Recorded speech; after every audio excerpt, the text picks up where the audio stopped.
Once upon a time there were 4 little rabbits, and their names were Flopsy, Mopsy, Cottontail, and Peter. They lived with their mother in a sandbank underneath the root of a very big fir tree.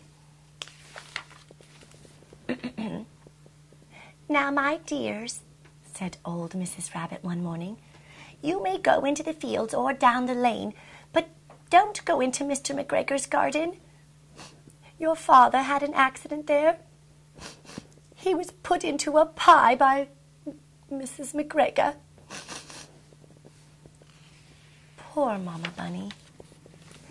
"Now, run along and don't get into mischief. I am going out." Then old Mrs. Rabbit took a basket and her umbrella and went through the woods to the baker's. There she bought a loaf of brown bread and 5 currant buns. Flopsy, Mopsy, and Cottontail, who were good little bunnies, went down the lane to gather some blackberries. But Peter, who was very, very naughty, he ran straight away to Mr. McGregor's garden and squeezed under the gate. First, little Peter ate some lettuces and some French beans, and then he ate some radishes. And then, feeling rather sick, Peter went to look for some parsley.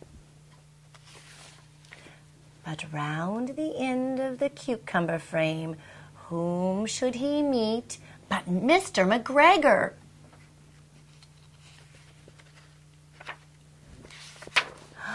Peter was most dreadfully frightened. He rushed all over the garden, for he had forgotten the way back to the gate. He lost one of his shoes amongst the cabbages, and the other shoe amongst the potatoes.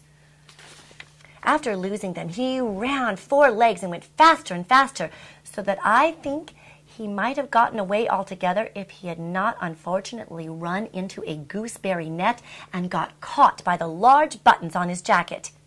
It was a blue jacket with brass buttons, quite new. Peter gave himself up for lost, and he shed some big bunny tears, but his sobs were overheard by some friendly little sparrows who flew to him in great excitement and implored him to exert himself.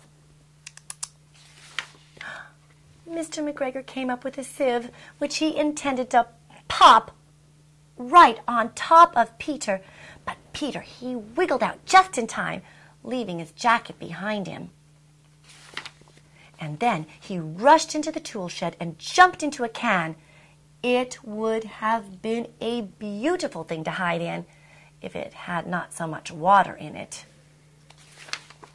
Mr. McGregor was quite sure that Peter was somewhere in that tool shed, perhaps hidden underneath a flower pot. He began to turn them over carefully, looking under each one. Presently, Peter sneezed. Mr. McGregor was after Peter Rabbit in no time. "Nabbit, Rabbit! Stop, thief!" He tried to put his foot upon Peter, who jumped out of a window, thank goodness, upsetting 3 plants. Oh, the window was too small for Mr. McGregor, and he was tired of running after Peter.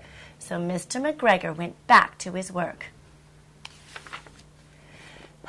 Peter sat down to rest.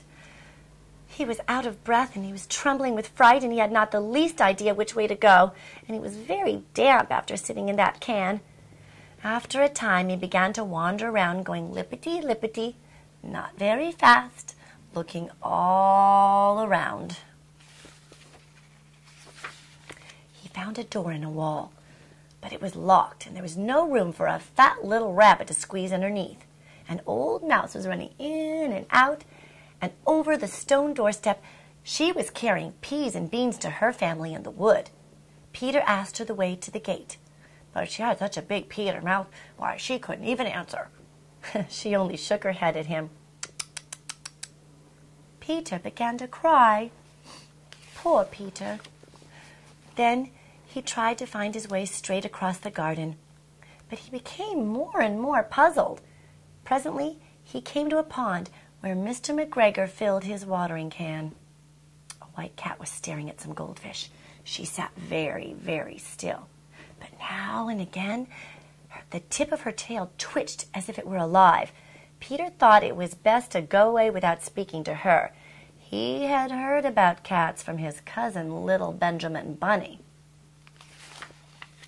He went back towards Tool Shed, but suddenly, quite close to him, he heard the noise of a hoe. Scratch, scratch, scratch, scratch. Peter scuttered underneath the bushes, but presently, as nothing happened, he came out and he climbed on top of a wheelbarrow and he peeped over the edge. The first thing he saw was Mr. McGregor hoeing onions. Mr. McGregor's back was turned towards Peter, and beyond Peter was the gate.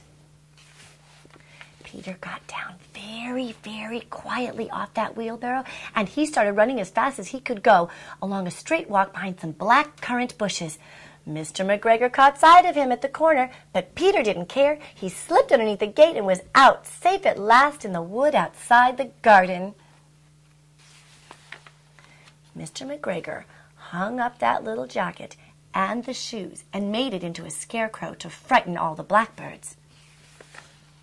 Peter never stopped running or looked behind him until he got home to that big fir tree. Why, he was so tired that he flopped down on the nice soft sand floor on the rabbit hole and shut his little bunny eyes. His mother was busy cooking. She wondered what he had done with his clothes. It was the second little jacket and pair of shoes Peter had lost in a fortnight. I'm sorry to say that Peter was not very well during that evening. His mother had to put him to bed, and she made some chamomile tea, gave a dose of it to Peter. 1 tablespoonful to be taken at bedtime. But Flopsy, Mopsy, and Cottontail had bread and milk and blackberries for supper. The end.